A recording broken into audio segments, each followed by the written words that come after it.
그렇다면 실제 이번 대만 선거 결과 이후에 우리 산업 구조뿐만 아니라 전 세계 경제에 미치는 영향은 제한적인가요? 만약에 공산당이 생각하는 평화 통일이라든지 무역 통일이라든지 대만이 중국과 합치게 되면 이건 굉장히 큰 혼란이 올 수 있다고 봅니다. 가장 큰 혼란을 겪는 국가는 대표적으로 미국이 될 겁니다. 왜요? TSMC 때문이죠. TSMC의 공장이 90%가 대만 본토에 몰려 있습니다. 예. 미세화되지 않은 공정은 중국에 10% 정도 있고요. 정말 핵심 공장들은 대만에만 있거든요. 네. 왜 그렇다고 생각하시나요?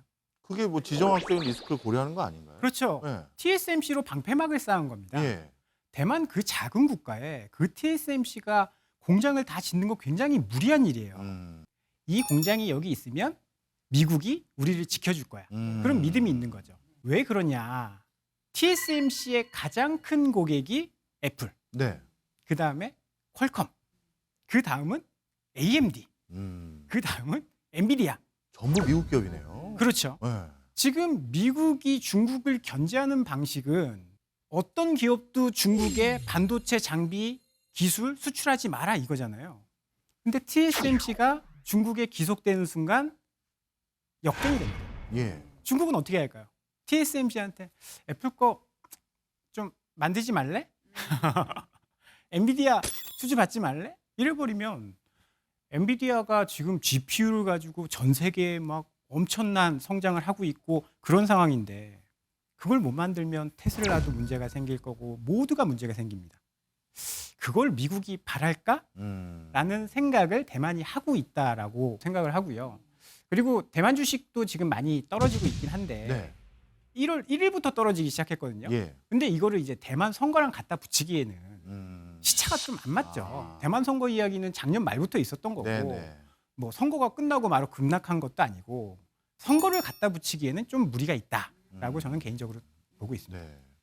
박사님, 미국과 중국이 얽히고 설킨 여러 가지 경제적 난제들이 많은데 그때 중국이 이런 것들을 약간 교섭력으로 활용하면서 이용할 수는 있으니까 이게 나름대로 경제는 적지 않은 영향 미친 거 아닌가요? 중국과 타이완 사이의 에크파.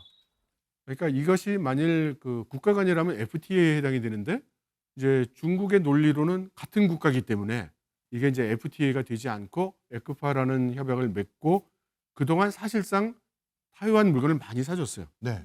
근데 이게 기한이 도달을 했는데 연장을 안 했습니다. 예. 그리고 이제 하나씩 둘씩 타이완으로부터의 수입을 여러 가지 이유를 붙여서 좀 막기 시작을 했죠. 예. 타이완이나 한국이 전 세계에서 중국 경제와의 동기화가 가장 크게 돼 있는 국가이고 중국에 대한 경제 종속도가 가장 높은 두 국가입니다. 그래서 중국이 무역에서 물건을 안 사주고 경제 제재를 하기 시작하면 타이완의 경제도 상당한 영향을 이제 받을 걸로 그렇게 예상을 하고 있습니다. 네.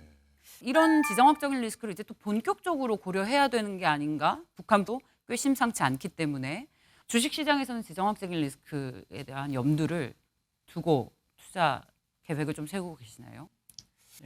한국의 투자자들은 그렇게 생각을 하지 않는 것 같습니다. 그런데 이제 외국인 자금이 빠져나가니까 거기에 대해서는 지정학 리스크의 불확실성을 조금 걱정하는 외국인 투자자들이 빠져나가는구나라고 저는 갖다 붙였다고 생각합니다. 일단 자꾸 떨어지니까 뭔가 이유를 찾으려는 심리 때문에 예. 그런 뉴스들이 나오는 거고 실질적으로는 저는 그렇지 않다라고 말씀드리고 싶습니다. 네. 지정학적인 리스크가 증시에 미친 영향은 제한적이다, 여전히.